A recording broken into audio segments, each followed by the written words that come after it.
तो इस वीडियो में हम डिस्कस करेंगे class 10 exercise 2.2 chapter polynomial question number 1 का सेकंड पार्ट, जिसमें लिखा 4s² माइनस 4s प्लस 1।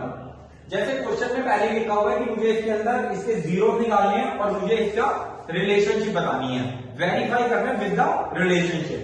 तो पहले तो जीरो निकालते हैं। जीरो निकालने का सेम फंडा अप्लाई करेंगे, लास्ट वाली टर्म को फर्स्ट टर्म से मल्टीप्लाई करेंगे। मल्टीप्लाई किया 4 इंटू 4s², जो न्यूमेरिक पार्ट है, क्योंकि 4 बनता 4 ही होता है। 4 न्यूमेरिक पार्ट है तो उसका हमने एलसीएम लिया, 2 टू द यानी 2 बनता, यानी दो टर्म आ गई 2 2। इसको स्प्लिट किया 4s² माइनस 2s प्लस 1। जैसे मैंने बात बताई थी, बॉक्स बना देते हैं, ये रफ वर्क है सिर्फ समझाने के लिए।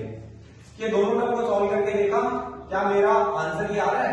माइनस माइनस होता है प्लस और साइन माइनस का, तो 2 और 2 हो गया 4, साइन माइनस का s, यानी आ रहा है, यानी ये टर्म करेक्ट है। दूसरी verification minus 2s into minus 2s, minus से माइनस कैंसिल हो जाता है मल्टीप्लाई के अंदर, 2 टू द 4s², यानी कि ये मेरा ये टर्म भी आ गई, यानी मेरी दोनों टर्म एकदम ओके हैं। पेयर बनाए, कॉमन लिया, 2s कॉमन है, 2s माइनस 1, अगेन माइनस इसमें से कॉमन लूंगा तो अंदर वाला साइन चेंज हो जाएगा, इट्स द रूल। कुछ भी यहाँ पे टर्म नहीं है, दैट मींस 1, ये और ये टर्म सेम आनी चाहिए, तभी बात बनती है मिरर स्प्लिटिंग की। कॉमन है, take it outside, into 2s minus 1 again, so the zeros are. जैसे मैंने इससे पहले वाले क्वेश्चन में एक बात बताई थी कि जो बच्चे भी इसको डायरेक्ट करते हैं वो कैसे लिख सकते हैं, इसके साइन को चेंज कर दिया 1 अपॉन, मतलब s के साथ में यहाँ पे कोई टर्म है नीचे आ जाएगी, इसके साइन को चेंज कर दिया 1/2 सेम। और रफ वर्क, क्योंकि जीरो हम नॉर्मली क्वेश्चन में नहीं ले सकते, बिकॉज ये क्वेश्चन क्वाड्रेटिक पॉलिनोमियल का है, क्वाड्रेटिक इक्वेशन का नहीं है, क्योंकि इसके आगे जीरो नहीं है। तो 2s माइनस 1 इक्वल टू 0, तो 2s इक्वल टू 1, s की वैल्यू आ गई 1/2। सिमिलरली दूसरा भी सेम है तो उसकी वैल्यू भी 1/2 भी आएगी। तो दैट मींस अल्फा की वैल्यू आ गई 1/2 और बीटा की भी वैल्यू आ गई 1/2। मेरा पहला यहाँ पे पार्ट कंप्लीट हो गया कि मेरा फाइंड द जीरोस। दूसरा है वेरीफाई द रिलेशनशिप, तो वेरीफाई द रिलेशनशिप, रिलेशनशिप को वेरीफाई कर रहे हैं, तो पहला पार्ट करते हैं sum of the zeros, alpha plus beta equal to minus b by a. लिखना जरूरी होता है फॉर्मूला हमेशा, टीचर जैसे ही देखता है फॉर्मूले को वैसे को मार्क्स देता है, अगर फॉर्मूला नहीं लिखेंगे तो मार्क्स कट जाते हैं।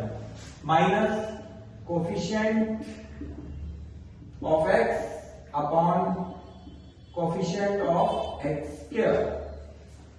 लेफ्ट हैंड साइड ली हमने, that is alpha plus beta, right hand side ली हमने, इट्स माइनस बी बाय ए।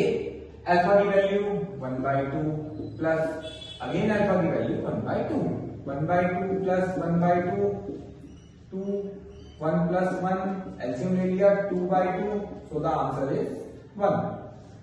इसके लिए main question 4s² minus 4s plus 1 compare किया ax² plus bx plus c। अब देखा इसमें a की वैल्यू क्या है, इट्स 4, b की वैल्यू क्या है -4। ध्यान रखने वाली बात है यहाँ पे -c1, put that value over here.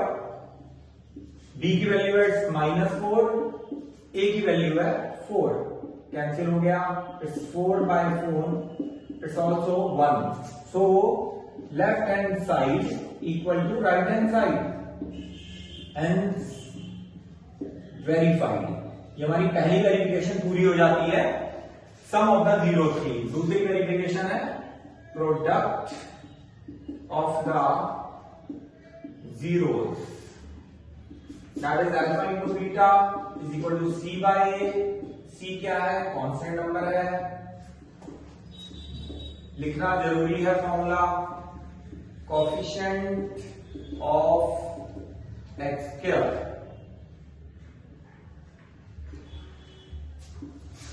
Left hand side क्या है? Alpha into beta, right hand side क्या है, it's c by a। Alpha की वैल्यू क्या है, दैट इज 1/2, बीटा की वैल्यू अगेन 1/2 मल्टीप्लाई कर दिया 1/4। c की वैल्यू क्या है, इट्स 1, a की वैल्यू क्या है, it's 4 equal, so left hand side equal to right hand side, hence verified. ध्यान देने वाली बात ये कि जब वेरिफिकेशन की बात आएगी रिलेशनशिप के अंदर, तो मुझे दोनों वेरिफिकेशन को प्रॉपर्ली सॉल्व करके दिखाना है। ऐसा नहीं होता कभी भी कि मैंने एक वेरिफिकेशन सॉल्व कर दी और दूसरी एज्यूम कर ली, ऐसा कभी नहीं होता है। Verify the relationship, that mean कि सम ऑफ द जीरोस को भी मुझे वेरीफाई करना है, प्रोडक्ट ऑफ द जीरो को भी मुझे वेरीफाई करना है।